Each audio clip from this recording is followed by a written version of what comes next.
Hey everyone, Mr. Happy here, and in this video we'll be covering all of the critical engagements in the Zadnor zone. We will be excluding the 1v1s as they are far more in-depth and each deserve their own videos.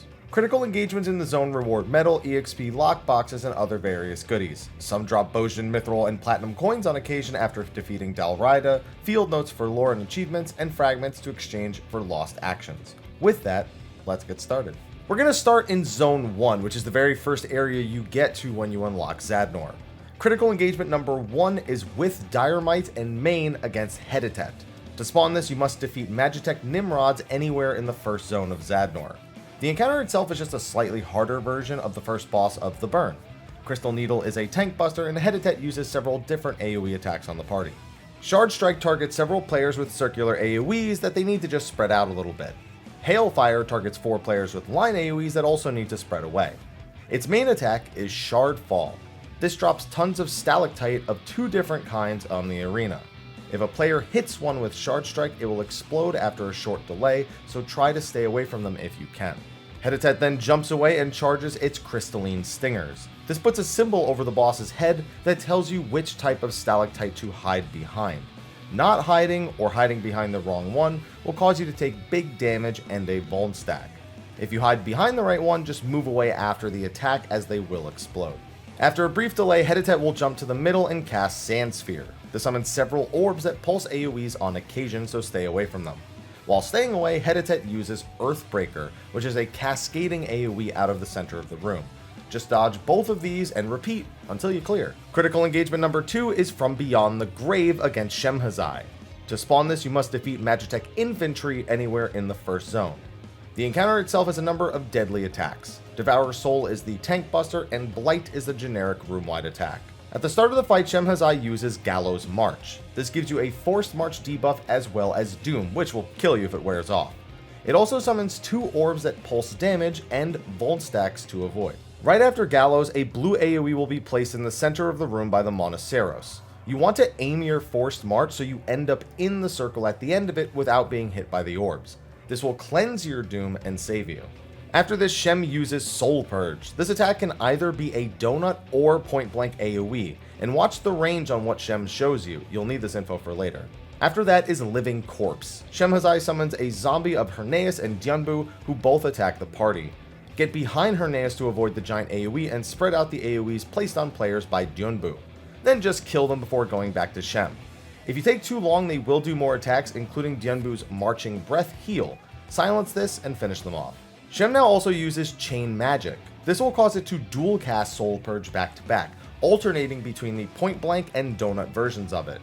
If it's a point blank AoE first, then it's a donut second, and vice versa. Just make sure to dodge them both accordingly. Living Corpse number 2 summons a bunch of wraiths that shoot AoEs at the team while you do another Gallows March. Just dodge everything here, do the forced march, and AoE down the ads when they join the arena. At this point you've seen everything, and a few of the mechanics will just repeat. Easy. Critical engagement number 3 is on Serpent's Wings, which is just a horde of enemies. To spawn this, you must defeat Magitek gunships anywhere in the first zone.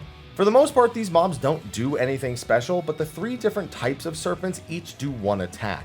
The blue serpents place water donut AoEs on players. If you get one of these, don't move too much from wherever you handle any of the mechanics. The red serpents just do a point blank AoE, and the green serpent does a knockback.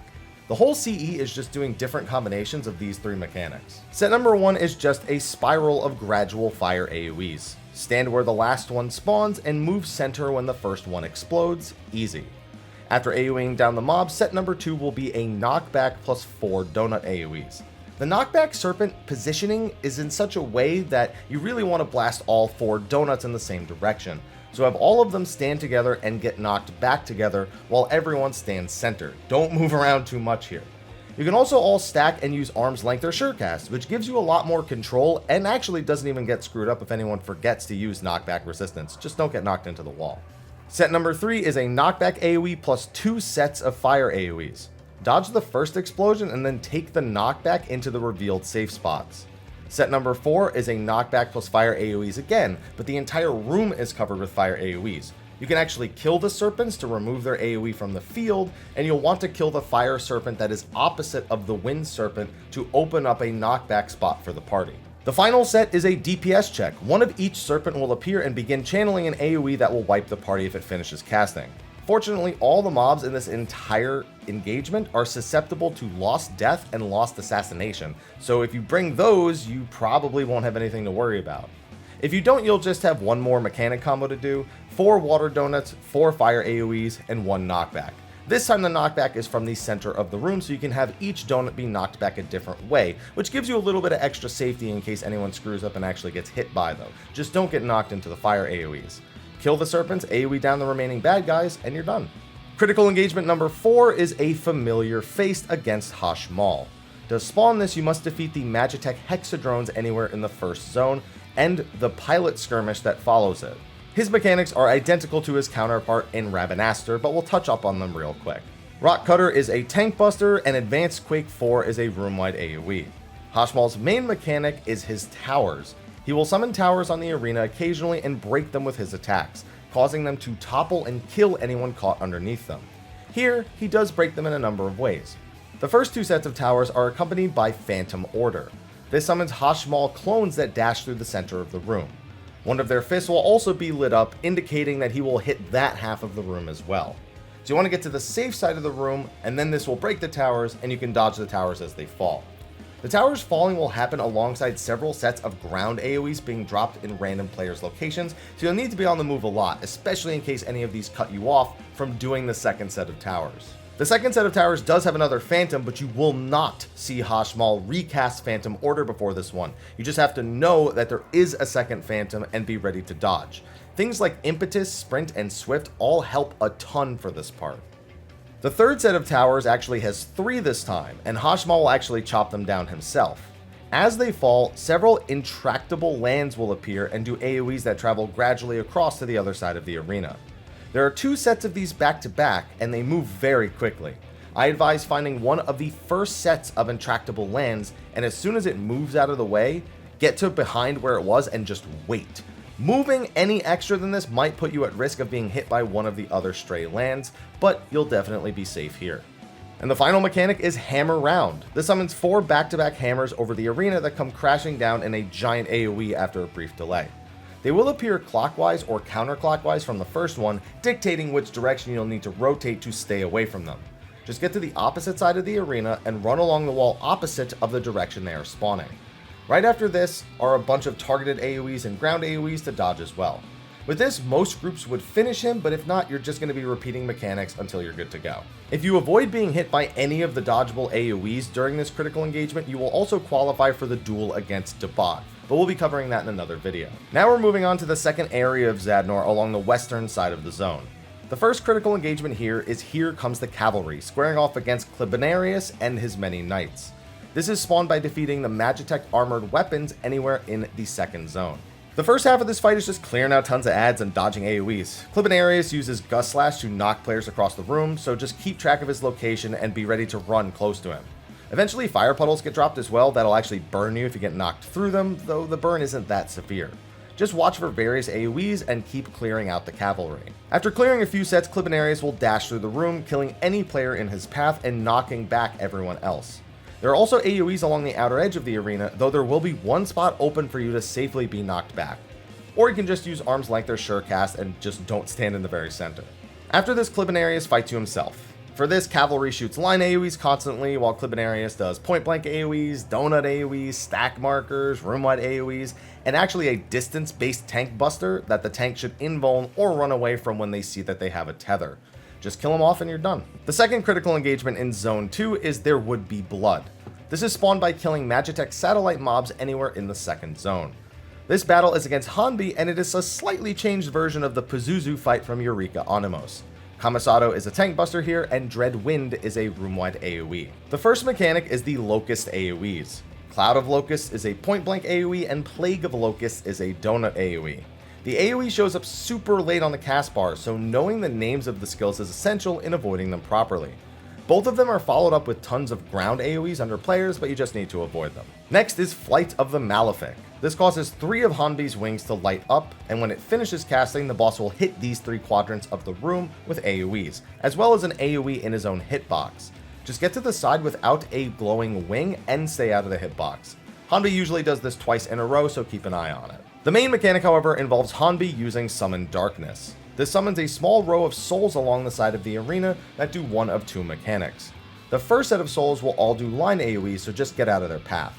The second set of souls all do gaze AoEs, so you'll need to do Flight of the Malefic, all while avoiding looking in the direction of the souls, which isn't too bad. The third set goes back to line AoEs, but Hanbi will teleport to one of the safe areas and do either Cloud or Plague of Locusts. Watch Hanbi's cast part before deciding whether to dodge towards him or away from him here, or just use defensive skills and greed like I do. That's about all most groups will see of this, with mechanics just repeating from here on out. The third critical engagement in Zone 2 is Time to Burn against Belias. This can be spawned by killing Magitek Colossus mobs anywhere in the second zone. This is easily one of the hardest critical engagements in the zone, and I highly recommend bringing Lost Reflect or Light Curtains to help ignore most of the attacks, unless you're a tank, then it can get problematic. Belias largely uses the same mechanics from the Ritterana Lighthouse, but with a few dangerous twists. Fire 4 is a room-wide AoE, and Fire is a tank buster. His first mechanic is Time Eruption. Now, you've seen this a million times at this point. Stand on the slow clocks first, then dodge after the first clocks explode. However, Belias pauses the time on all of these clocks, so you'll have to remember which ones are slow for when he unpauses it. You can also reflect the damage from these clocks if you want, though it won't hurt Belias himself and you'll still get a Vuln stack. Next is Time Bomb, and this mechanic is easily the most deadly. This summons two time bombs on the ground, designated by smaller looking clocks. After they begin to rotate, they will turn 6 times, ending about 180 degrees from their start point before doing giant conal AoEs. The easiest way to deal with this is to not deal with it and just use Reflect instead. However, if you want to learn it, there are a few quick tricks. So it starts with only 2 time bombs, but there are patterns that also have 3. If there are only 2 time bombs, the safe spot is always perpendicular to them towards the wall. So if the time bombs are east and west, it means the north and south are roughly safe, though offset slightly by the bomb locations. If the bombs are north and south, then east and west are safe. So that's a quick, easy way to handle any of the 2 bomb patterns. If there are 3 bombs, then you want to look for the 2 bombs that are facing opposite of each other, just like you did with the 2 bomb setup, and then find that 1 bomb that's looking in another direction. There should be safe spots in a narrow crack between these bombs, as well as one along the wall where the outlier bomb is facing, offset just like the other ones, though you see me slightly miss it here. But seriously, if you bring Reflect and ignore it, then you won't have any issues. Just keep in mind that if you opt to Reflect, you're gonna keep collecting Vuln stacks, so you'll need to Reflect every room-wide Fire 4 that comes out, and if you're the main tank, well, you're going to be reflecting heals if you don't have potion kits, and the auto attacks are still physical damage, so you will not be able to reflect those. You will also have to reflect the fire tank buster, so that's why it's a little bit harder for tanks to do this. But just remember, reflect is pretty good here. Belias' final mechanic is Reproduce. This summons 3 clones that will dash in straight lines across the arena, hitting a large section. Find a spot where no clones are charging through and get the heck out of the way. These attacks are all occasionally paired with ground AoEs to avoid as well. The tough part comes when Belias repeatedly combines all of these mechanics in one giant combo. He'll place Time Eruption and pause them for huge periods of time, while summoning ground AoEs, time bombs, and charges. I struggle with this as a colorblind player, as all the fiery colors just kind of mix together. The rules all apply though, just make sure you remember where the slow time eruptions are for the very end of the mechanic, and then you can do the other mechanics normally, whether it's 2 bombs, 3 bombs, charges. It shouldn't matter, you know how to do all of this by now. Or, reflect. Just don't try to reflect the charges, or you're dead. The final critical engagement in Zone 2 is Never Cry Wolf against Hrodvitnir. To spawn this, you must defeat Magitek death machines anywhere in Zone 2, and the skirmish and end to atrocities that follows. It is identical in many ways to the Skoll and Fenrir encounters across the rest of the game. The boss has Glaciation for a room-wide AoE, and otherwise I've never seen it use a tank buster, at least not any time in the first several minutes. He also has a donut and point blank AoE with very similar names. The Storm Within is a point blank AoE, so stay out of the boss hitbox. The Storm Without is a donut AoE, so get into Hrodvitnir's hitbox when you see it. The names can be pretty confusing, so pay extra attention here. The main mechanic for this fight is Ice Pillar. The boss drops several pillars on the arena, with most of them immediately firing line AoEs after they land. 2 will be left behind for the follow-up mechanic, Lunar Cry. This is deadly damage if it hits you, but in order to avoid it, you'll need to hide behind an ice pillar.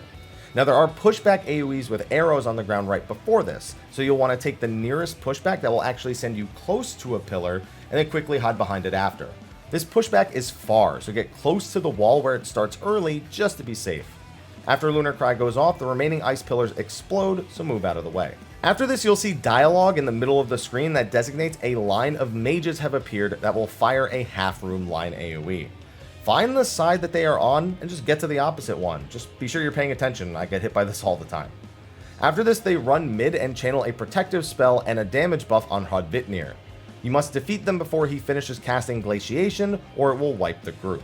There's plenty of time here, so just focus down the ads. The final mechanic is Age of Endless Frost. This does several rotating conal AoEs over and over again, while Hrodvitnir drops ground AoEs on the party.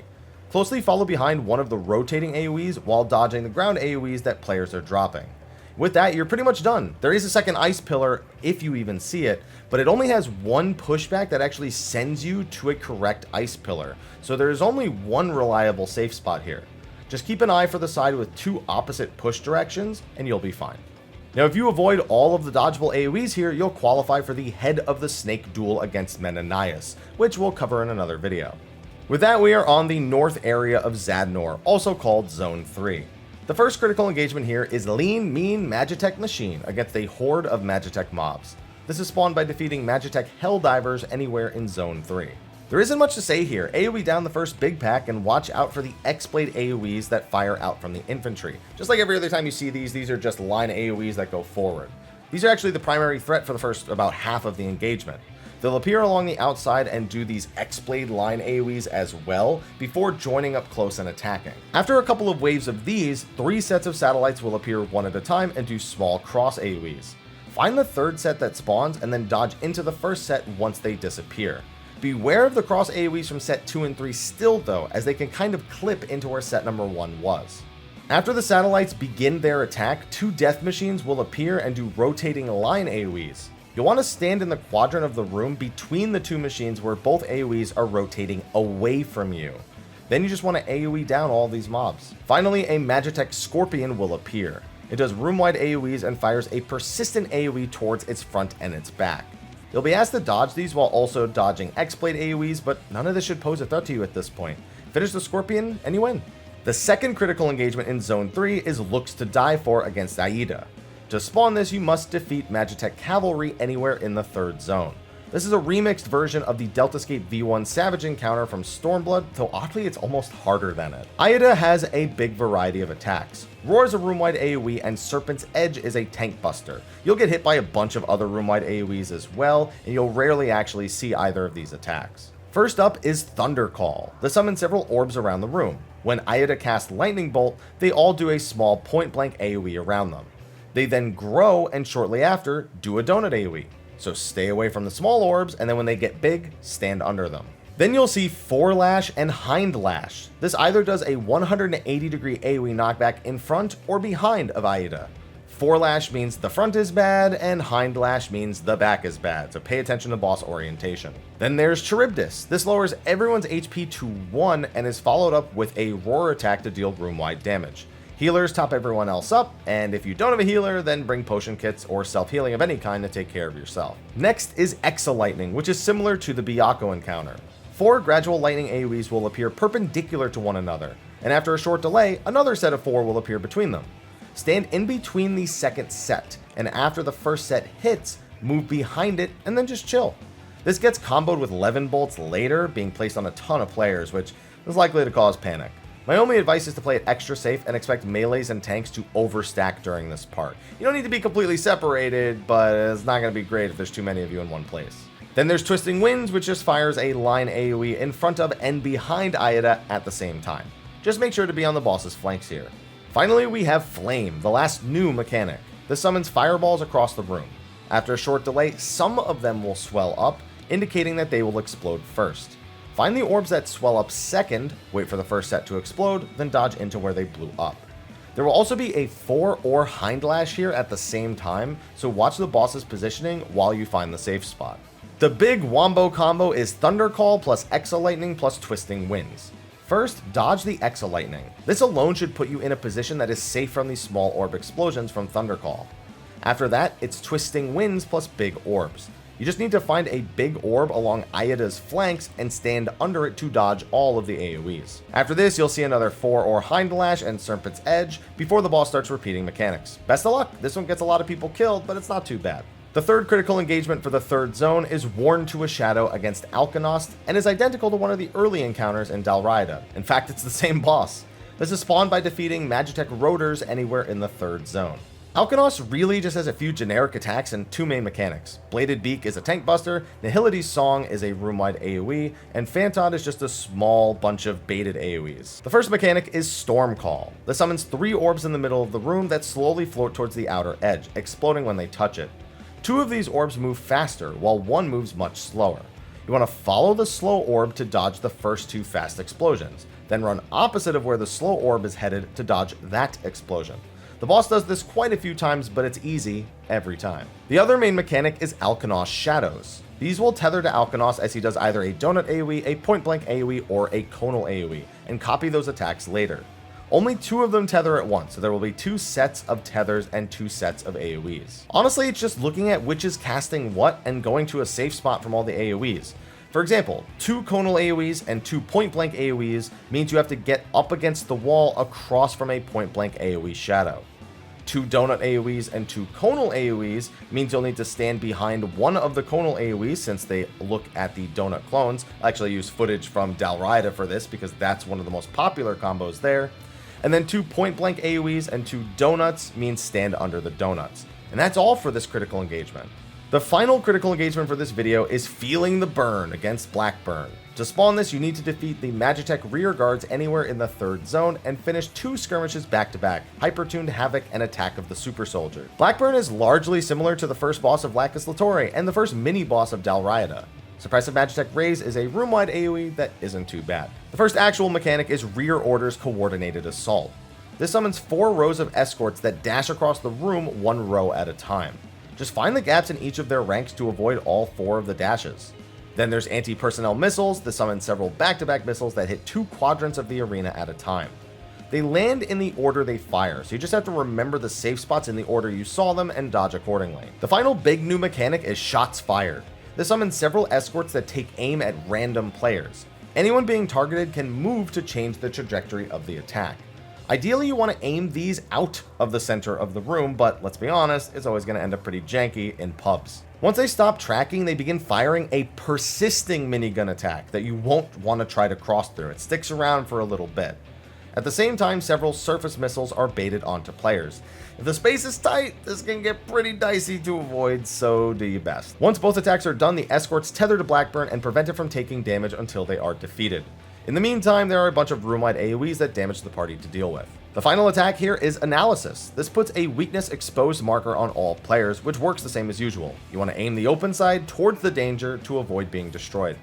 This is then comboed with another Coordinated Assault, though this time there are no safe spots. You just need to aim the open side towards each row of escorts as they dash through, and you'll be fine.